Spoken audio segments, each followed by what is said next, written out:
This is Tim. And this is Kumar. And this is Deconstructing Comics.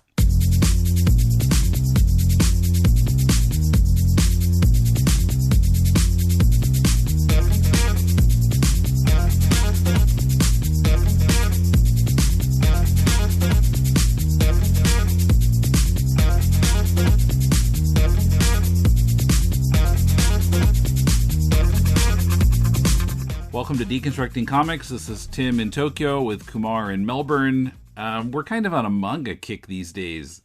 Yeah. We did One Punch Man, and this time we're talking about Saga. Story and art by, well, on the English version, he goes by Rikdo Koshi. Now, Rikdo is actually his family name. So This is in kind of like in Japanese order.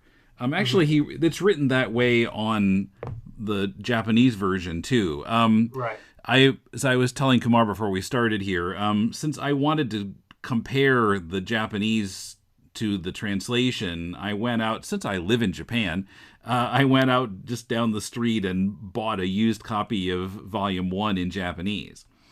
But yeah, on the front it has his name in Chinese characters and then in Roman letters Rikdo Koshi. But yeah, so Rikudo. Yeah. Anyway. Yeah. So now. Go ahead. Why? Okay, let's start with this. This book was not on my radar. I don't know if I'd ever. I think I probably heard the title before, but didn't know anything. Maybe I saw an ad for it somewhere with just some art, and I didn't know what it was about or had no clue. It's a little bit older. I think it started in 97. So it was published in a monthly magazine in Japan starting in 96. The first collection came out in 97 in Japanese. Okay. The first English volume came out about 2003. Okay. Now, my observation was that this, I'm not quite sure, but this might have been more popular in the U.S. than it was in Japan. Really? Because I haven't found a Japanese person that I mentioned it to who's ever heard of it. Well, but I learned from Wikipedia that from a link that it had to the manga charts that volumes 3, 4, and 5 each got into the top 50 of top-selling graphic novels in the U.S. Wow. Okay, this kind of leads into, I wanted to know how we ended up here. Like, why did you want to talk about Saga? Well, so manga that I hadn't really heard of. Well, so I think several years ago now, I was asking Corey in Des Moines, who's been on the show a few times, and for a while he was writing some like manga reviews on our site. I asked him for some like comedy manga titles, and this was one of the ones that he mentioned. Okay. And it's just been kind of on my radar since then. I think that was like 3 years ago, maybe. And so when we kind of got back into doing manga, I said, well, let's do that one, because I've been wondering for a long time if it was any good or not. So finally we got to it. And we've read the first 3 volumes. There were 27 in total. Okay. Now, since it was in a monthly magazine, it was running in Japan from like 1996 to 2011. So I might have expected there'd be more volumes in that much time, but since it was monthly, it only stacks up to 27 volumes. Right. Although since it's in a monthly magazine, like each installment is a bit longer than it would be in a weekly magazine. Right. Yeah. So, I also noticed, so as we were reading this, I had some occasional issues with the translation. Like, reading it in English, this is weird. What is this in Japanese? And so that was why I bought Japanese Volume 1. Well, I noticed that the translator was Dan Kanemitsu, who has been on our podcast before. Yes. Yes. Episodes 294 and 295 also, he was on, and then at the Kaigai Manga Festa, the convention in 2013, episode 378, I talked to him at the Comic Book Legal Defense Fund table. I also want to add that it's edited by Carl Gustav Horn, who's now I'm working on 2 books for. He's now at Dark Horse. And I did have some issues with the handling of it as well. So I don't know how much I can badmouth my own editor. But I'm gonna try to be diplomatic about it. Well, yeah, I had the same thought about Dan. I don't know if he listens to the podcast or not, but of course, this is their work from 2003, so they must have improved since then, right? Yeah. we're criticizing their 2003 I don't know work. If improvement is the problem, but there's something, the whole approach, and it might have been editorial guidelines of Viz, like, okay, so first problem is, first of all, the sound effects. So none of the sound effects are translated on the page. They're all, we haven't even talked about the story yet, but anyway, the sound effects they're all crammed into kind of footnotes at the back in very small print. And if you, in a comedy especially, you want to be reading as fast as possible, I think. I don't think you want to be flipping back and forth. And a lot of the sound effects refer to things that, like dosa means somebody has slumped over unconscious, normally. And if you have to flip to the back of the book to figure out that person is unconscious and then flip back, or if you don't flip and you don't understand what's happened, I think it's not the right approach. That it is really annoying having notes in the back. Yeah, and there are a lot of footnotes, and they got progressively more, like longer and longer. Like in the first volume was like, okay. And the second volume they started getting real long. And the third volume, they're in this microscopic print.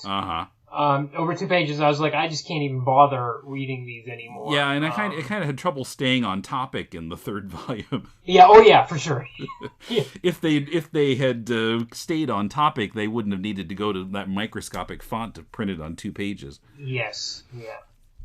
And on top of that, it was white text on black background, which messes with my eyes. But yeah. There were some decisions, and I don't know, that might have been across the board at Viz Books at that time. I don't know, but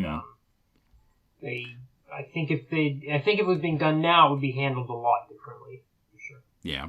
Okay. Anyway, well, let's talk about the content of the comic here. So this takes place in Fukuoka, Japan, which is kind of a surprising setting for it. I guess Rikdo is from there. And listeners outside Japan, don't get that confused with Fukushima. This is not the place where the nuclear accident happened in 2011. This is Fukuoka.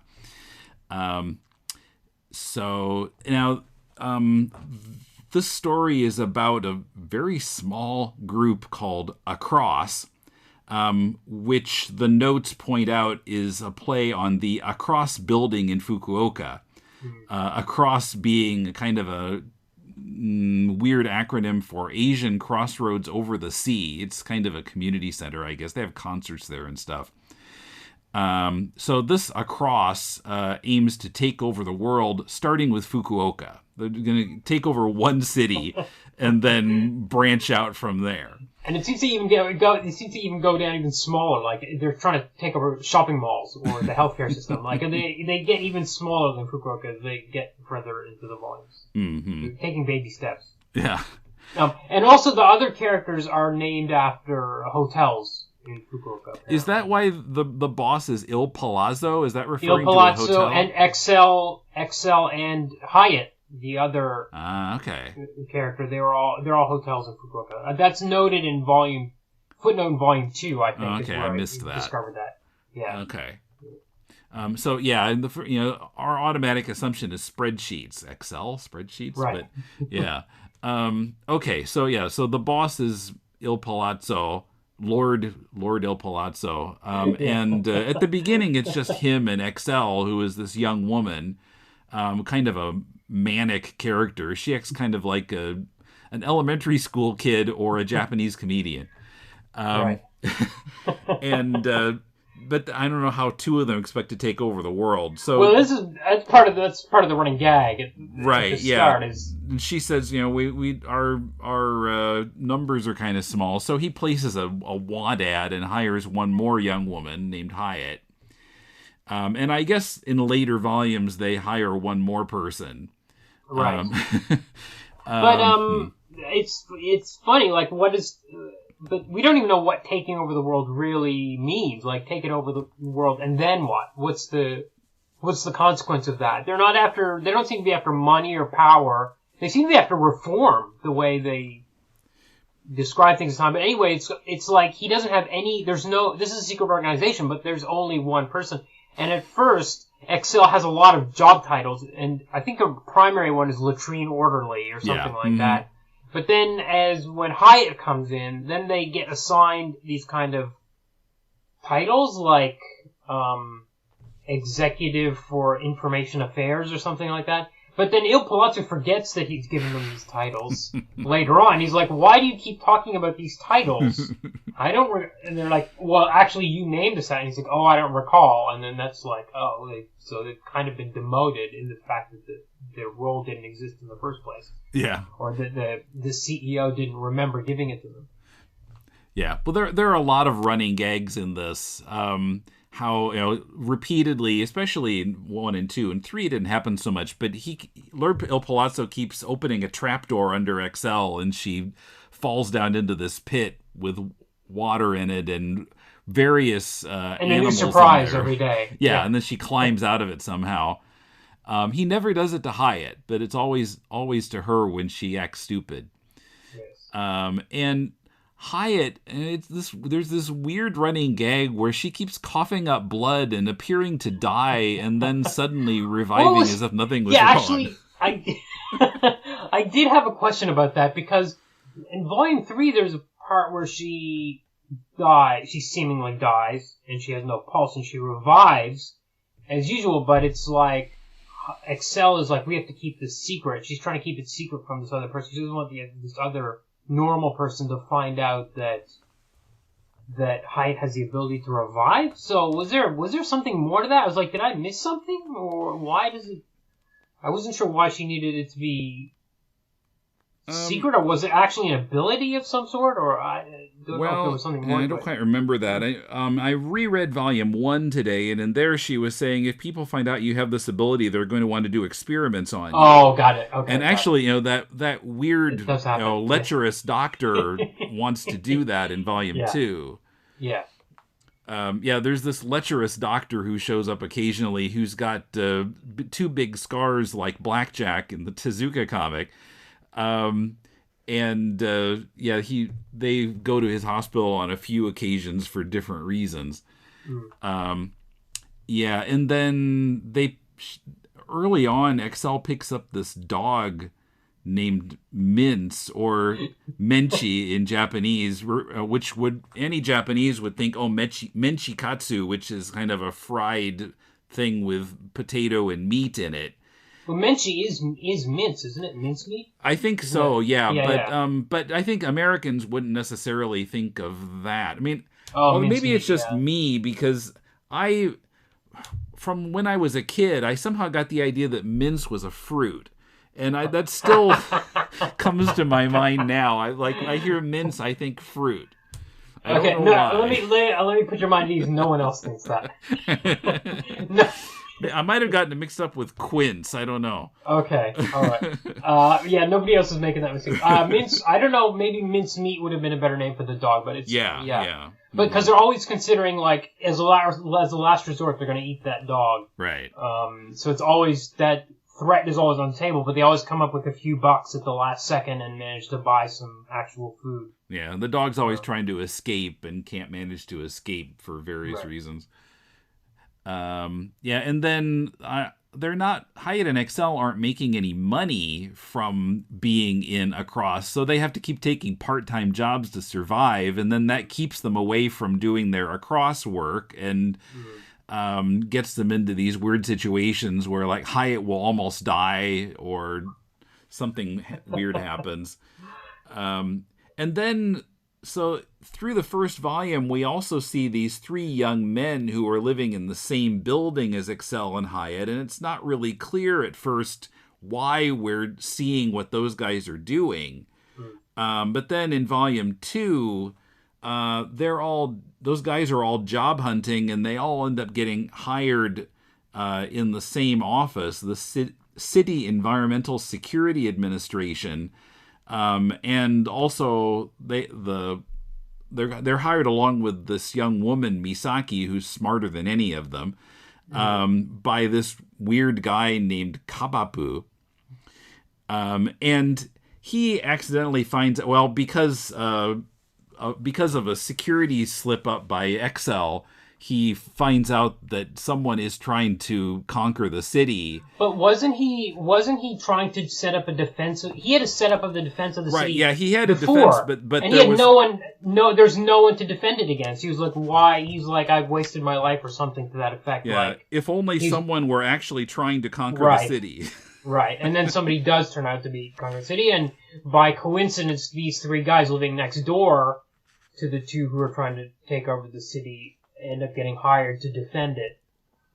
Although nothing really comes of that in the first three volumes. Like, right, well, they're just kind of they end up in kind of the same situation, but occasionally they cross paths, but a lot of times like they can't even see each other. Like when they're in the sewer, they're all in the sewer system at the same time, but they don't see each other for the most part.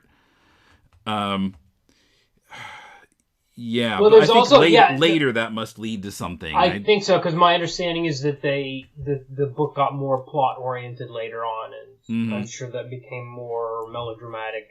And Il Palazzo and Kabapu seem to be aware of each other. They haven't said so explicitly yet in these first three volumes, but they kind of seem to know about each other. Do, yeah, because there's Il Palazzo and Kabapu he takes his team out for training on the first day of the job training. They don't know what the job is or anything. They've just gotten this job. They have no idea what the hell's going on. They end up out at this shooting range. And he's like, well, you're all smart people, so I'm not going to explain anything to you. Any questions? They're like, what's going on? and meanwhile, Il Palazzo sends the two girls out to the same place with a bomb. So he knows they're out there, and he's planning to blow them up. So Il Palazzo is quite mysterious. He seems to be aware of things. We don't really know what his story is. But, we don't really know what anyone's story is, but that's kind of the fun in the first part, especially. You don't really know, why does Excel join this organization to take over the world? There's no motivation, No. Which is kind of half the fun of it.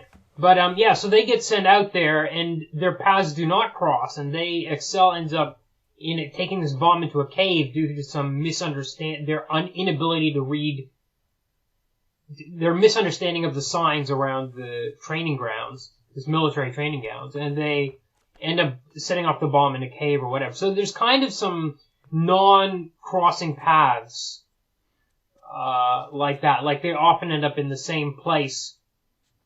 And Kabapu has a reason to be there, and Il Palazzo has a reason to be there. They seem to be aware of each other, but the crew, like the employees, kind of are don't interact the way that their superiors want them to. Mm-hmm. Coming up, how this Viz translation of XL Saga deals with some translation issues, such as characters with accents, puns, and Japanese expressions with no real English equivalents. Also, some storytelling difficulties, more problems with endnotes, and an interesting scene dealing with religion and terrorism. But first, if you value the content on Deconstructing Comics, Critiquing Comics, and To the Bat Polls, if these shows have helped you get a new perspective on something or to discover something new, help us keep going with a monthly donation via Patreon. If you pledge at least $3 a month, you can access additional content on Patreon. For more information on becoming a patron, go to patreon.com/deconcomics. If you'd rather send a one-time donation via PayPal, use the email address donate@deconstructingcomics.com. We appreciate your support in keeping the show going. This is an imaginary podcast, which may never have happened. The Shortbox Showcase. But then again may have. About a father and daughter. I'm Professor Allen. And I'm Emily. Who came from Ohio and talked about comics. Walking Dead. Tintin. Black Lightning. White Tiger, it tells of their rise to glory, when the great guests were yet to be booked. Let's put it this way, Shogun Warriors wasn't going to win any Eisners. And the great feats of editing not yet performed. This is Ultra 7, this is Ultraman Jack, and this Ultraman Taro, and this Ultraman Leo, and this of how they spoke at length. Continuity is really the brainchild of nitpicking nerds the world over. But to be fair, the best kind of confession is the Force confession. And reviewed in brief tales that explore creatively the bounds of a given character's history. Red Sun is wonderful with a very strange ending. Of brilliant creators before their fall from grace. This is the era where Miller is at the height of his creative and artistic powers, and the ability of strong writing to encapsulate and transcend its time. Flash of Two Earths by Gardner Fox. This is an imaginary podcast. Aren't they all? Shortbox Showcase is part of the Relatively Geeky family of podcasts. Check us out on the web at relativelygeekypodcast.blogspot.com or search in iTunes for Relatively Geeky or Shortbox Showcase. And remember, we're not experts. We're just family. Yeah, let's talk about some of the translation issues maybe. So one of the guys, Sumiyoshi, in the original, he has an Okayama accent. Yeah. And the translation has turned that into like a Northern England or Scotland accent. Oh, yeah, very close to Scottish. Northern England, yeah. Yeah. Which at first I was kind of like, what? And I guess I kind of got used to it, but I still kept thinking this guy's from Scotland. Yeah, I never got used to it. Well, it's always it's a tough issue to deal with in translation. translation. Yeah, exactly. This is a thing that comes up in translation all the time, and every time you're at a con and you go to a panel about translation, they'll say, what do you do about the accents or whatever? And oftentimes, I think what happened is, and he explained a bit in the notes, is the precedent was kind of set by the Evangelion manga translation, where one character was, I can't remember from where, but some Japanese person suggested that it's equivalent to that person being from Brooklyn, so they gave that character a Brooklyn accent. And that was kind of a precedent that opened the door for them to make equivalent accents for other people, and they decided that Okayama should be some Northern England, something like that. And sometimes you see in translations like people from Osaka that sound like they're from the Deep South or whatever. It's just, it's almost never works. Even if there's a kind of cultural equivalent, it doesn't mean that the dialect is an equivalent. And I found it I think a Japanese person reading an Okayama accent would not struggle to understand that accent. I think. But I struggle to understand this guy's dialogue, and that's where the equivalency fails. His spelling to approximate the accent, I think, didn't work as well as like Chris Claremont in the X-Men. He always got praise for how he would get an accent across. Yeah. This at first it was really disorienting, and it sometimes took a little work to figure out what Sumiyoshi was saying.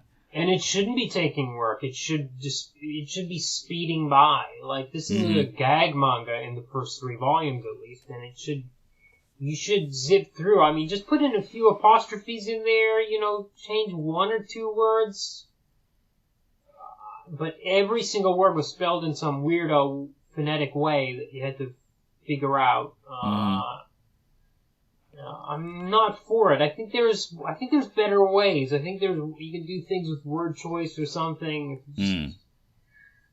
There's probably a better solution. Yeah. Another translation issue, which I didn't, you can't really appreciate without reading the end notes, is that there were a lot of, especially in Volume 1, a lot of puns, which, it's always a translation challenge too. And I felt like the first couple chapters at least of volume 1, I was like not laughing at all. And then reading the notes, I was like, oh, okay. So that would have been funny if I had understood what it was. How do you deal with puns when you're translating? It's only ever come up once or twice. You really just need to, I think you just need to replace it wholesale. And I have something, I kind of have pun debt, which is, if I can't put a pun in one panel for whatever reason, I might try to make it up a few panels later or somewhere else in a panel that might not have a pun, but where I can fit one in. I don't think there's any right approach. Unfortunately, often because it's manga, it's art related. You've just gotta rip the whole thing out and put a new thing in there and hope that you're... Another thing too with any humor mangas, how funny was it really to a Japanese person? You know what I mean? And are you gonna put in something... How do you know that what you're doing is equally as funny? And if it's funnier, is it a mistranslation? You know what I mean? I recently did a book where the editor said, just replace as much as you want. Just try to juice it up. Which I think is, kind of maybe the right approach. But I feel like this book was really, for hardcore, and it kind of goes back to what we were saying at the very start. I think it's for hardcore American otaku. I think the audience for this book when they were looking at bringing it over was people who were really into manga and wanted everything as authentic as the original and not fiddled with too much. I just kind of got that vibe because of all the footnotes and stuff. It just seemed like it was heavy duty on being accurate. Yeah. Now, the thing with the translation, this is what drove me to go out to buy the Japanese version. Yeah. There are a number of places where when Excel is talking to Hyatt, it will say Ha-chan and then Hyatt in parenthesis. Ha-chan being like a diminutive for Hyatt, the first syllable followed by chan. And I didn't understand why he was writing Hyatt in parenthesis every time. I mean, it was just kind of driving me crazy. Like, we know that Ha-chan is Hyatt. You don't need to keep telling us that. So I wanted to see how it was in the original. So in the original,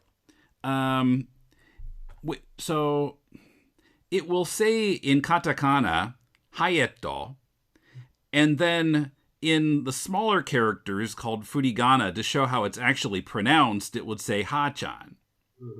That's what I guess. Okay. I guess you have enough experience with that you would guess that.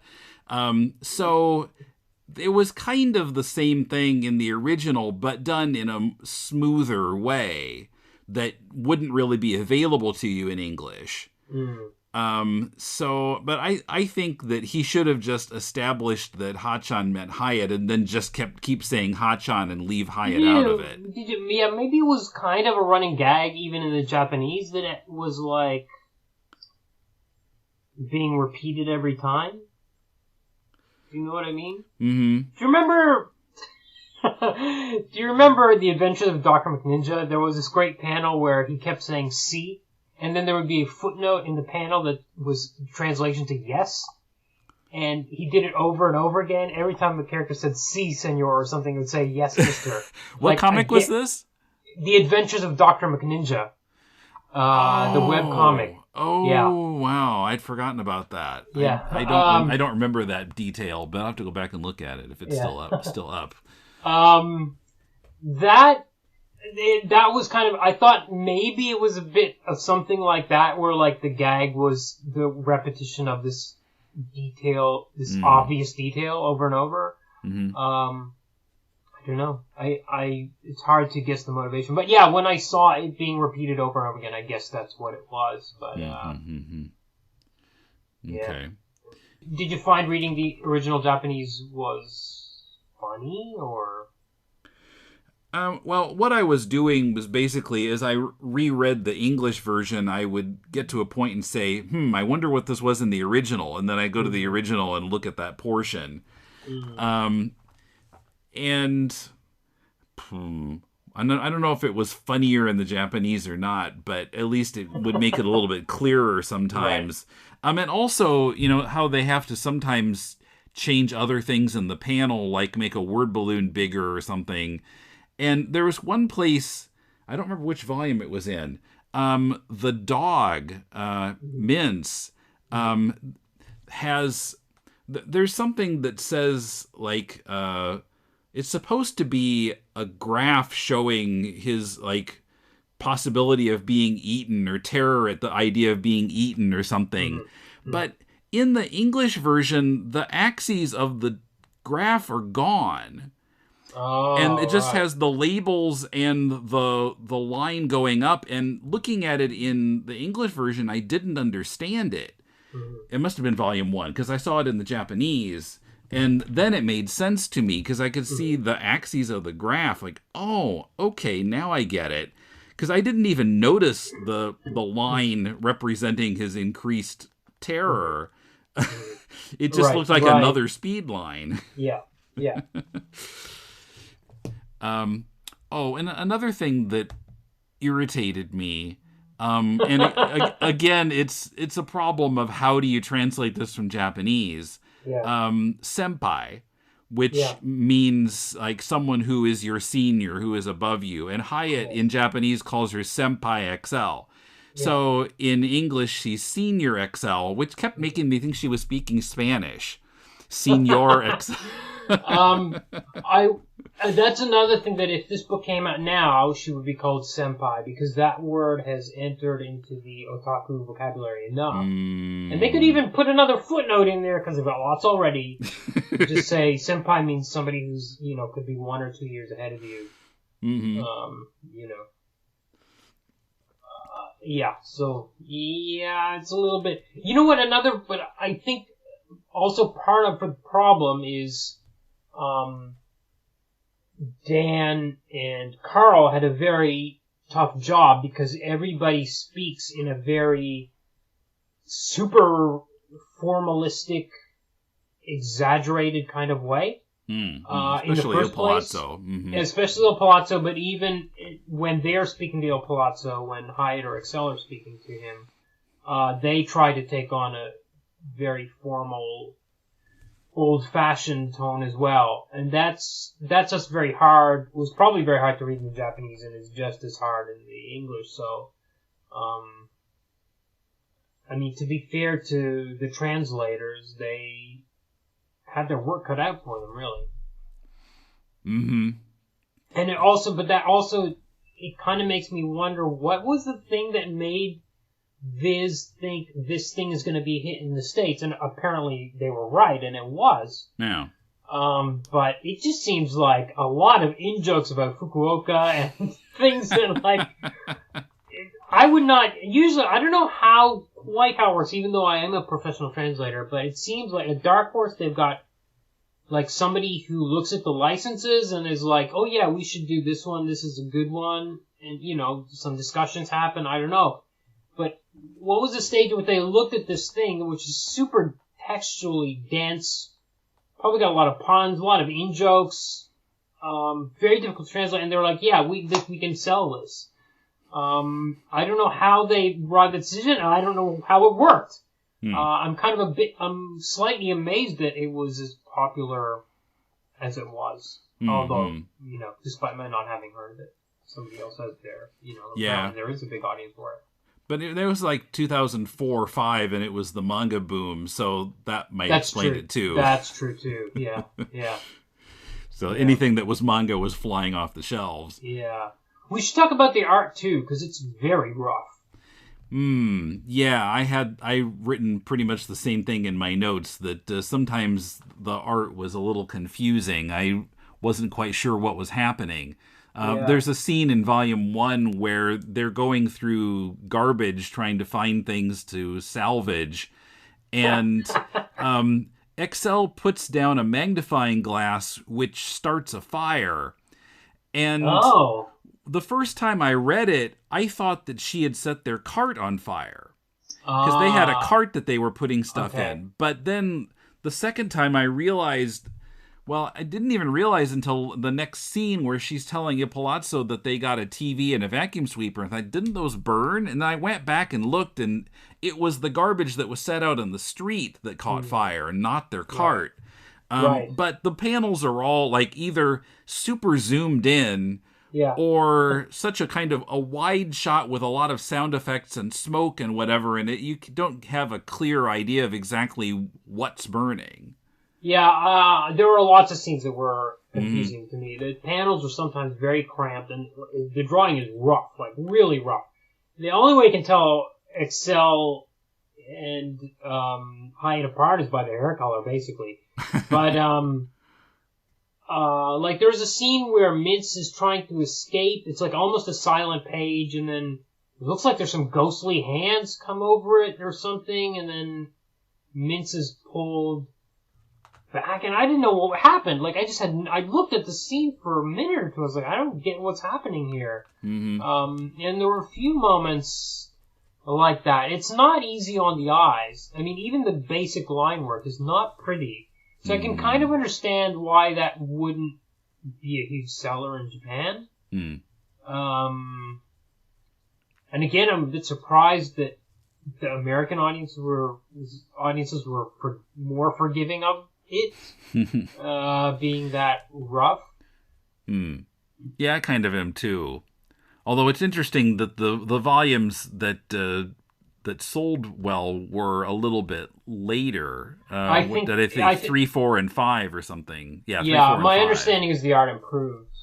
Well, he has definitely upped his game. Because have you seen the series he's working on now? No, what is it? It's based on like the basic idea was written by Masamune Shido. Okay. And it's called Pandora in the Crimson Shell. Huh. Okay. And well, before I bought volume 1 of this, I was looking for it at Tachikawa Manga Park, which didn't have XL, but they had Pandora, and the art is a lot crisper and really improved from his 1997 work. Right. Okay. Well, he's obviously, as work went on, he was able to get more assistants in, or better assistants, or both. And that would have affected it too, because there's lots of notes about the assistants in there. Like there's 4-panel gags at the end about the assistants, and there's little things in between the panels about, like in the gutters, about the assistants and stuff too. So I did find it got better. Like as I was reading, I don't know if I got used to the art or the art got better, but it was certainly not as rough. I didn't struggle as much as I did in the first volume. Yeah, and sometimes the writing is so subtle that I'm not sure if I'm interpreting it correctly. Yes. There's a place in volume 2, so that pervert blackjack type doctor has lost his wallet, and Excel and Hyatt come to the hospital to return it, and the doctor recognizes Hyatt as the one who was nearly dead and then revived and walked out of the hospital in the first volume. And so the way he talks to the nurse, it sounds like he wants to knock Hyatt out and dissect her and find out how she works. And so the nurse comes out and says, the doctor said you can keep the wallet. And apparently the nurse is... pretty obviously she's lying, and she's trying to save Hyatt and kind of get back to the doctor at the same time. But there's no kind of payoff scene of the doctor reacting to that. I was waiting for there to be a scene where the doctor says, "What? She's gone? She took my wallet?" But there was nothing like that. But I think that I see what you're saying, but I think that is supposed to turn into a running gag, because the next time they end up in the hospital, where they're undercover as nurses, again, this time the doctor wants to vivisect his cousin, who is one of the guys who lives in the apartment block. And he gets knocked out by the nurse again to prevent this happening. So it's like an ongoing thing where, and then there's a little character description page in there which says that the nurse, through somebody's will, was willed to, she has to keep an eye on that. She has to keep an eye on the doctor. To keep him from screwing all the nurses or killing patients. Or so my guess is he's going to get continually knocked out every time we see him. And, every time he's about to go overboard, she's going to knock him out, and there's not going to be a reaction from the doctor about it. Yeah, I suppose so. What did you make of near the end of Volume 1, there's a scene where Il Palazzo, it's Christmas, and Il Palazzo is talking about how Jesus is like the most infamous criminal and confidence artist. Yeah. And Excel is trying to shut him up, apparently sort of aware of the fourth wall and afraid that readers are going to be offended. Right. That was kind of something. And then on top of that, he compares Jesus to Hitler or Asahara of the sarin gas in the subway. Right. Although the English makes that more explicit than the Japanese does. Right. Okay. In the Japanese, the English says, it refers to Asahara as that subway sarin gassing, face fried chicken stuffing, hairy face, head and body having would-be messiah of late. In the Japanese, all it says is that recent bearded Daruma. Okay. Daruma being the red, round sort of doll figure with a face on it that Japanese will paint one eye at New Year's to make a wish, and if they get their wish, they fill in the other eye. But it doesn't mention the actual sarin gassing of the subway in the Japanese version. This came out just like less than 3 years after the attack. So I was surprised to see it in there, but it's much vaguer in the Japanese version. Right. So in fact, the ones they were trying to not offend in the Japanese version were people who were upset about the sarin gas attack rather than Christians. Right, yeah. Those are the ones being protected. Right, yeah, because in Japan you don't have to worry too much about offending Christians because there aren't that many. But there was much more potential to offend people talking about Aum Shinrikyo. Yeah. So, especially at that time. Now it's been 20 years ago. So that was... But I was surprised to see that scene in there. I guess it's a character moment for Il Palazzo, I guess. You know what? It's kind of almost the only time he's really diabolical, because otherwise he's this guy alone trying to take over the world and is hiring these useless assistants to carry out his wishes. And it's the only time you get any kind of philosophy out of him. Other times he's just like, he who controls information controls the mind. And they're like, oh, okay, so we need to go out and control information somehow. Yeah. Or what do you think about the healthcare system? We must reform the healthcare system. They're like, all right, we'll go undercover to a hospital as nurses. And that's kind of it. It's the only time he ever says anything that's kind of, I don't know, has any sort of opinion that's kind of diabolical enough that it seems like he wants to take over the world. Or is somehow associated with that. I don't know. I didn't really. Maybe because of that, it was actually out of character. But I didn't think about it too much. I don't think you're supposed to think about anything too much, really. It's a gag manga, yeah. It is, yeah. I mean, ultimately, yeah. I did something when you were to go back to before, because when you mentioned that scene, I tried to look it up, and another problem with having all those footnotes and the sound effects in the back is there are hardly any page numbers. There's like 10 page numbers out of 200. They've managed to find, slip in a page. So how are you supposed to look up the sound effects in the back? The page numbers are the page numbers are the exact same page numbers from the Japanese version. I noticed, same font and everything. But a lot of the pages, if the art goes to the corner, then there's no page number. So it is 90%. And then once in a while they get a page number wrong also. Oh, really? I noticed that in the volume 3 my notes. God. It refers to the wrong page. Oh my God. Yeah, what a nightmare. So, yeah, they needed a better solution than that. Yeah. Anything else you want to say? Well, I don't know. Having every time you describe something that happened in the book, I laughed during this conversation that we've had. Uh-huh. So I think it's conceptually really funny. Mm-hmm. I think the idea of almost every story is really funny. But I think it's just so rough, and I think the editorial structure of it is off-putting.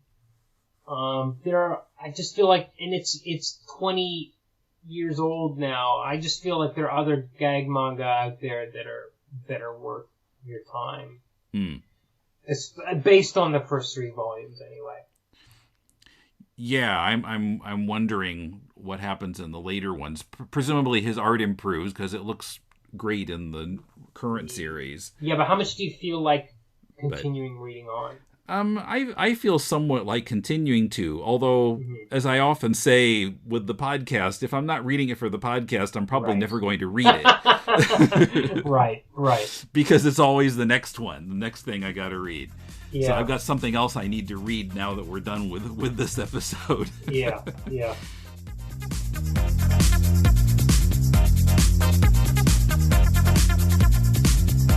XL Saga is published by Viz.